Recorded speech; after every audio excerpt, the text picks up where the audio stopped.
بسم اللہ الرحمن الرحیم۔ السلام علیکم ورحمۃ اللہ وبرکاتہ۔ بیمار کے لیے دعا۔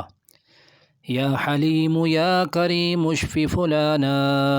ترجمہ: اے حلیم، اے کریم، شفا دے فلاں شخص کو۔ بیماری کی حالت میں پڑھنے کی دعا۔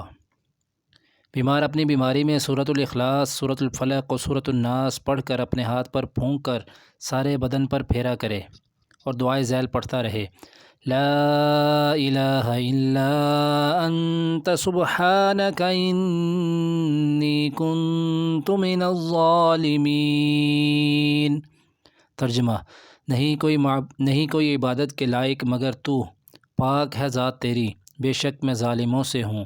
حضور انور صلی اللہ علیہ وسلم نے فرمایا، جو شخص اپنی بیماری میں دعا کرے 7 آیت کریمہ کے 40 بار، پھر اگر مر جائے اس بیماری میں تو دیا جائے گا ثواب شہید کا، اور اگر شفا پا جائے تو اس کے تمام گناہ بخش دیے جائیں گے۔